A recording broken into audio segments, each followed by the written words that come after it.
sekarang kembali ke aswaja sebagai apa ya, basic dengan touring itu kebanyakan kan didaulat untuk seminar aswaja menyampaikan tentang masalah aswaja. Dan ini Gus tolong digarisbawahi karena penonton YouTube kan juga awam, banyak juga yang tentang secara mudah saja tentang faham Ahlus Sunnah wal Jamaah. Mana yang bisa dianut, yang benar, yang bagaimana? Kalau tetangga sebelah ini kan mengkampanyekan mari kita kembali ke Al-Quran dan hadis. Ini kan seakan-akan kan benar sekali kan, ya memang benar Quran hadis pegangan kita. Tapi kalau cuma pakai Quran hadis itu nggak bisa, karena Quran sendiri itu tidak menganjurkan kepada kita untuk kembali ke Al-Quran. Kalau mereka akan berkampanye mari kembali ke Al-Quran, Quran sendiri tidak mengkampanyekan untuk kembali Al-Quran. Tapi Quran menyuruh kita untuk kembali ke Dia. Fas'alul ahla dzikri in kuntum la ta'lamun. Tidak cukup hanya Quran hadis tok. Kalau orang yang hanya memakai Quran hadis tok berarti baca Qurannya belum selesai. Dalam tafsir Ar-Razi, ati Allah wa ati Rasul ya dulu ala wujubi mutaba'atil kitab was sunnah. Ayat ati Allah wa ati Rasul itu menunjukkan kalau Quran dan hadis kita ini wajib ikut Quran dan hadis. Artinya Quran hadis sebagai pegangan kita, pedoman kita. Wa ulil amri minkum ya dulu indana ala anak ijma'an ummah hujjah. Ayat wa ulil amri minkum menunjukkan kalau ijma' atau konsensus ulama, kesepakatan ulama itu juga sebagai argumen, sebagai pegangan. Fa in tanaza'tum fi syai'in farudduhu ila Allahi wa Rasul ya dulu indana ala anal qiyas hujjah. Ayat fa in tanaza'tum itu ya juga menunjukkan kalau qiyas analog itu juga bisa dibuat ya contoh gini banyak itu. Kalau cuma pakai Quran hadis toh, santri-santrinya Ninfa itu kan ribuan, kan banyak yang putri-putri. Kalau sudah umur balik kan biasanya sudah head kan, umur 15 tahun ke atas kan rata-rata sudah head. Minimal head kan 1 hari 1 malam, umumnya 6 atau 7 hari. Aksarul head kan 15 hari. Ini apa ada di dalam Al-Quran dan hadis? Kan tidak ada. Ini pakai kias. Ini pakai kias apa? Kias istiqroh. Artinya tidak cukup hanya Quran hadis, harus pakai ijma' dan kias. Tak kasih contoh ini yang paling simpel. Kenapa kita tidak boleh langsung secara terjemah Quran hadis dok? Kenapa kita harus pakai kitab kuning? Contoh, ada hadis gini. Idza dakhala ahadukum al-masjid fala yajlis hatta yusalli rak'atain. Ketika salah satu kamu masuk ke masjid, maka tidak boleh duduk sebelum melakukan sholat 2 rakaat. Ini kan kata larangan. Kalau kita pahami secara teks, berarti kita masuk ke masjid langsung duduk, nggak boleh dong. Padahal kan banyak, realitanya banyak orang masuk ke masjid duduk-duduk dulu sebelum sholat. Ini kan larangan, tapi larangan ini kita pahami. Ini larangan yang, kalau dalam ilmu ushul fikih bukan nahi jazim, tapi nahi ghairul jazim. Karena didahului oleh ada tak, yaitu huruf 3. Berbeda dengan larangan yang nahi jazim ya, wala taqrabu zina. Ini nahi jazim. Nanti konsekuensi hukumnya haram. Kalau yang fala yajlis hatta yusalli rak'atain itu tidak sampai haram. Ini kan butuh ilmu untuk memahami hadis. Satu konteks itu tidak harus dibaca mentah-mentah. Quran ada yang nasi, ada yang mansukh, ada ayat mutlaqah absolut, ada muqayyadah terikat, ada amah general, ada khusus spesial. Contoh yang nasi mansukh. Kalau orang hanya memakai terjemah ambiar bisa. Contoh ini kan menjelang puasa. Kan ada ayat Quran gini, wa 'alal ladzina yutiqunahu fidyatun ta'amun miskin. Bagi orang yang mampu puasa itu boleh untuk bayar fidyah. Enak enggak? Ya, Cuma bayar 1 mut 8 on, beres enggak usah puasa. Kan bahaya, padahal ayat ini sudah dimansuh. Sudah di-delete ya bahasanya. Dimaksud dengan ayat faman syahida minkum syahra fal. Nah, ini kalau misalnya Gus, kan orang awam juga tidak mungkin kan harus kemudian mempelajari analog ya kan, tidak harus kemudian harus belajar bagaimana sih mana istimewa ulama yang memang harus yang dianut begitu kan. Orang awam kan nggak mungkin itu kan jadi seperti itu. Nah, kemudian secara simpel gitu. Nah ya, secara simpelnya aja bahwa ketika kita bergaul dengan kelompok A, kita bergaul dengan kelompok B, kemudian memiliki paham yang berbeda, tidak ada yang tidak mengaku sebagai Ahlus Sunnah. Semuanya ngaku Ahlus Sunnah. Nah, secara enaknya saja. Cara enaknya gini, ulama kita itu sangat kreatif, sangat produktif. Quran, hadis itu sebagai bahan.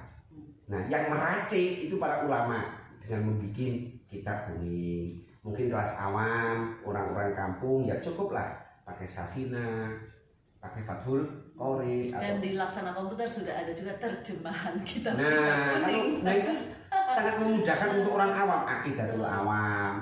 Ini kan intisari dari Al-Quran, kayak Safina, nanti naik lagi Fathul Qorib, mungkin yang kalangan santri pakai Fathul Mu'in. Kan ini intisari dari Al-Quran kan, dari Al-Quran dan hadis yang sudah diracik oleh ulama. Nah, ketika semua kelompok, semua ormas tadi Ning Faikoh mengaku bahwa itu mengklaim kalau semua itu ahli sunnah wal jamaah. Ada yang ngaku enggak kan? Bukan. Enggak, semuanya ngaku. Kata MTA yang kemarin baru meninggal itu Ustaz Sukino yang ngaku ahli sunnah. Nah, dijawab oleh Syekh Zainal Abidin Adiniyati kalau ada kelompok mengaku ahli sunnah. Fa'in qila kullu firqatin tadda'i annaha ahli sunnah wal jamaah qulna dzalika la yakun bid'wa bal bitadbiqil qaul wal fi'li wa dzalika binisbati ila zamanina innama yumkinu bi mutabaqati sihahil ahadits wa kutubi syaikhaini wa ghairihima min al-kutub allati ujmi'a ala wasaqatihima. Artinya ketika ada kelompok mengklaim kalau kelompok itu sebagai pengikut manhaj ahli sunnah wal jamaah, maka tidak serta-merta kita langsung percaya. Harus kita buktikan, ikut Quran hadis, ikut kutubul muktabar, pakai kitab kuning gitu, Mbak. Maka sekarang perlu untuk membumikan kitab kuning. Dan ini sekarang jangan lagi syiar untuk bagaimana kitab kuning itu masyhur untuk kalangan yang muda siapapun gitu. Kalangan muda, kalangan tua, janda, perawan semuanya gitu. Di online juga akan saya ngaji kitab Fawaidul Janiyah. Karena apa ya? Terus yang untuk pembeda ini Kak Iko ya, pembedaan yang paling urgent ya antara Ahlussunnah wal Jamaah dengan yang lain itu, kalau Ahlussunnah itu sanadnya original sekali, kan daunnya Syekh Abdullah bin Mubarak bainana wa bainal qaum al-qawaim yakni al-isnad, yang membedakan kita Ahlussunnah wal Jamaah dengan kelompok sebelah yang paling urgent adalah sanad.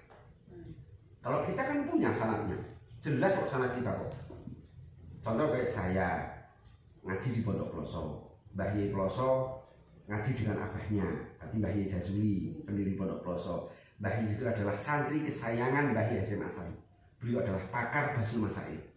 Maka tidak heran santri Ploso itu banyak yang menjadi pengurus lembaga Basul Masail baik tingkatan MWC, PC, PW sampai PBB. Mbah Jazuli berguru dengan Mbah Hasyim berguru dengan Mbah Khalil Bangkalan. Mbah Hasyim punya guru banyak, tidak hanya Mbah Khalil, ada Mbah Soleh Darat, ada Syekh Mahfud At-Tamasi. Ini teman plus guru ketika mondok di Mbah Soleh Darat. Terus Syekh Mahfud nyantri di Mekah, Mbah Hasyim ikut ke Mekah. Syekh Mahfud punya guru Syekh Abi Bakri bin Muhammad Syarif Dimyati yang ngarang kitab Ya'an Tolibin. Mang Sari kitab Fathul Mu'in, punya guru lagi Syekh Ahmad bin Zali Dahlan, Syekh Utsman bin Hasan Ad-Dimyati, Syekh Abdullah bin Jazi As-Sarqawi, Syekh Muhammad bin Salim bin Ahmad Al-Ghifni, Syekh Ahmad bin Muhammad Al-Qulaifi, Syekh Ahmad bin Abdul Latif Al-Bisbisi sampai Rasulullah. Kalau ingin komplit ya ada di hidup saya itu ada. Masalah sanad itu sudah saya jelaskan. Dan itu insya Allah kalau kita pesantren yang memang itu berbasis Nahdlatul Ulama, punya sanad semua, tidak akan terputus gitu. Iya. Karena daunnya Mbah Hasyim Asy'ari itu kan la tahmil ilma aman la yu'rafu bitolak. Jangan sekali-kali kita ini ngaji dengan orang yang tidak jelas orang itu mondoknya di mana. Kalau kita mondok kan jelas sanadnya, mondok di Pondok El Bayan, pendirinya Yai Zuhud, Mbah Yai Zuhud. Punya putra Romo Yai Najmuddin, Romo Yai Subki punya putri namanya Ning Faikoh, ketua Muslimat Majenah. Gus, kalau misalnya nih Gus, ibaratnya kayak kata berangkai saja. Kata berangkai itu kan biasanya ketika sudah sampai ke orang lain akan berbeda lagi dengan asli yang dibawakan oleh misalnya sang kiai. Terus kemudian ada perbedaan faham-faham juga dengan kiainya kan memungkinkan Gus. Jadi ketika kita di pondok pesantren pun, ketika kita bergaul dengan santri output dari salah satu pondok pesantren, ada kemungkinan juga melenceng nggak Gus? Iya kan? Kalau kita mondoknya sudah lama, insya Allah tidak.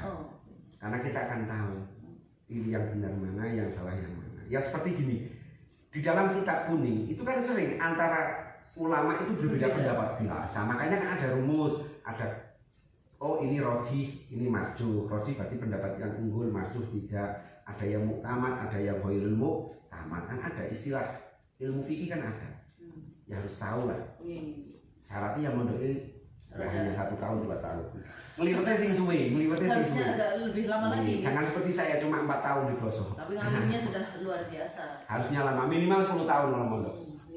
Terus tentang Pak Haji Ahlus Sunnah wal Jamaah yang ada di Nahdliyin, terus untuk di NU-nya sendiri apa yang menghostkan, membedakan, menciri khaskan Nahdlatul Ulama bahwa itu benar-benar memang yang harus benar-benar kita anut, panji-panjinya, kemudian juga doktrin-doktrinnya yang ada di NU gimana? Ahlus Sunnah wal Jamaah itu kan ada 3 sendi. Dalam masalah akidah kita ikut Syekh Abil Hasan Al-Asari sama Syekh Abi Mansur Al-Maturidi. Dalam bidang ilmu fikih kita ikut salah satu madzhabil arba'ah. Imam Abi Hanifah, An-Nu'man bin Sabit, Imam Malik bin Anas, Imam Syafi'i dan Imam Ahmad bin Hanbal. Dalam ilmu tasawuf, ilmu olah hati, ilmu akhlak ikut Imam Ghazali atau Syekh Abil Hasan Asy'ari. Ya ciri-ciri khas NU ya. Doktrin yang paling penting masalah tauhid. Pakai aqwaid khamsi, wujud idham. Kok itu kan sifat wajibnya Allah 20, mustahil 20, jaiznya 1, wajibnya Rasul 4, mustahilnya Rasul 4, sifat jaiznya Rasul 1. Itu harus dapat. Ini kalau minum kan nggak pakai ini. Nggak pakai ini. Nanti ya, gimana? Iya, jadi kalau nggak pakai itu. Nggak pakai itu. Minum itu kan tauhidnya kan tauhid rububiyah, uluhiyah, asma dan sifat. Yang mana dari tauhid uluhiyah, rububiyah, asma sifat yang nanti muaranya itu akan menyerang amaliyah kita, yang akan memusyrikan kalau kita tawasul. Jangan bilang kalau kita zarah kubur itu bisa musyrik. Berangkat dari tauhid itu, uluhiyah, rububiyah, asma dan sifat. Maka santri harus tahu lah sekarang lah, karena sekarang adalah era perang ilmu.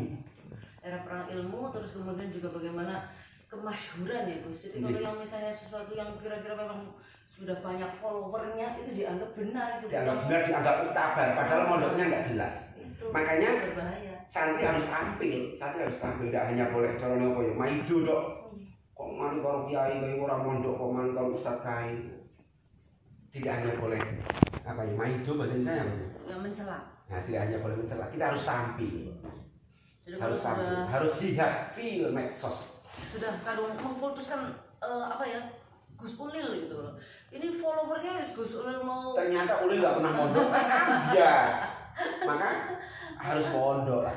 Nah, ya mau ngalah mau itu dianggap benar. Padahal orang direferensi kan bahaya itu kan. Di situ kultus itu biasanya akhirnya sekarang terjadi juga karena sudah terlanjur apa ya, fans ngefans kalau gitu. Yang di fan itu mondok, nah kalau nggak mondok kan bahaya. Cukup ini ya Mbak? Ya cukup.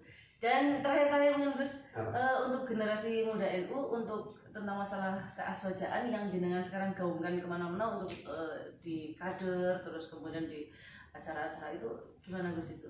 Yang mungkin bisa sebetulnya bagaimana? Yang jenengan saya selalu berpesan kepada generasi muda NU lah, baik itu yang belum aktif di NU atau yang mau masuk lah ya. Saya gencarkan gini, saya tuh teringat dengan dawuhnya Mbah Hasim dalam Qolun Asasi. Halumu kullukum wa man tabi'akum minal jami'. Halumu kullukum wa man tabi'akum, ya Allah. Halumu kullukum ya. Kita semua ini harus berbondong-bondong masuk ke Jamiah Nahdlatul Ulama. Halumu kullukum wa man tabi'akum jami'an. Halumu kullukum wa man tabi'akum jami'an minal fuqara wal ahliya wal du'afa wal aqwiya ila hadhihi jam'iyah al-barakah al-mawsumah bi jam'iyyati Nahdlatul Ulama. Wadkhuluha bil mahabbah wal widad wal ulfah wal ittihad wal ittisal bi arwahil wasa. Artinya kita harus berkampanye, ayo padha mlebu ning NU ki jam'iyah sing diberkahi. Karena gini, ini terakhir Mbak. NU adalah kapal terbesar. Sangat besar. Dan ikut NU itu dijamin oleh Mbak Kanjeng Nabi tidak akan tersesat. Mbak Ye pasti akan iskalu. Zaman Nabi kan belum ada NU, ya benar. Tapi kan Ahlus Sunnah wal Jamaah kalau di Indonesia ada wadahnya, namanya Nahdlatul Ulama. Dan ikut Ahlus Sunnah wal Jamaah, ikut ajaran yang mainstream itu dijamin oleh Kanjeng Nabi tidak akan tersesat. Dawuhnya Kanjeng Nabi, inna ummati la tastami'u ala dhalalah fa idza ra'aytum ikhtilafan fa 'alaikum bis-sawadil adzam. Umatku tidak akan mungkin bersepakat dalam kesesatan. Ketika kamu melihat, katakan sekarang zaman lo ya, berbagai macam ideologi, bermacam-macam, apa yang harus kita lakukan? Fa'alaikum bisawatil atom. Kita harus ikut ajaran yang mayoritas, yaitu Ahlus Sunnah wal Jamaah. Kalau di Indonesia ada wadahnya namanya NU. Alhamdulillah guys, luar biasa untuk membuka cakrawala kita, dan mudah-mudahan ini para kader-kader NU yang nyusul bahasanya tersesat malah justru ikut membid'ahkan, ikut kemudian mengkafirkan dan ikut golongan-golongan minhum, golongan seberang. Insya Allah mudah-mudahan ini mereka diberi hidayah ya Gus. Amin amin. Karena mereka sekarang kan hujahnya medsos Gus. Hak memberi hidayah kan Allah. Iya. Kalau saya tanya dengan Mbah Jazuli itu kalau ngaji ya, anal qori wallahul hadi. Saya hanya sekedar ulang ngaji, memberikan ilmu, tapi kalau yang memberi hidayah tetap Allah. Betul. Yang memberi kepahaman juga Allah. Anal qari wallahul hadi. Itu daunnya Mbah Jazuli Poso. Mudah-mudahan kita semuanya mendapatkan pencerahan untuk lebih tebal lagi dan kemudian lebih giroh untuk bersemangat dalam satu wadah, yaitu Nahdlatul Ulama. Dan saya ingatkan kembali untuk kemudian bisa like, comment, share, subscribe di channel YouTube-nya Faiko Suki, dan juga di channel YouTube-nya yaitu ngaji Gus Ulil, insya Allah. Atau di NU online. Atau di NU online. Karena sekarang YouTube saya lagi berhenti sementara. Oh gitu. Ya. Sedang apa rihlahinnya Pak? Gimana? Karena kan kalau dulu spesialis saya kan mengkantor, nah ini saya lagi ingin ngaji dulu lah. Santai dulu, mengantarnya mungkin bulan depan atau setelah Lebaran. Begitu, gitu. Menjelang Ramadan yang santai dulu. Ora sak tukaran sih. Jadi sedang mandan ini ya Gus, kayak menyepi atau gimana ya? Uzlah. Gitu. Di channel YouTube-nya Faiko Subki jangan lupa untuk like, comment, share, subscribe, dan kemudian tadi di NU online jangan lupa satu minggu sekali saya kajian fawaid, kitab Fawaidul Jamiah di NU online. Di NU online, dan itu insya Allah akan memberikan banyak sekali manfaat bagi kita semuanya. Mudah-mudahan berkah nih Gus. Amin. Semakin memberikan pencerahan dan juga iman mudah-mudahan semakin tebal. Amin. Terima kasih, dan Gus Ulil terima kasih sekali. Sami-sami dari pun semuanya ilmunya. Saya mendapatkan barokahnya nih Faiko dan Mbah Faiko. Berkahnya Gus ulama-ulama agung dengan amin. Terima kasih. Sampai jumpa lagi. Wassalamualaikum warahmatullahi wabarakatuh. Waalaikumsalam warahmatullahi wabarakatuh.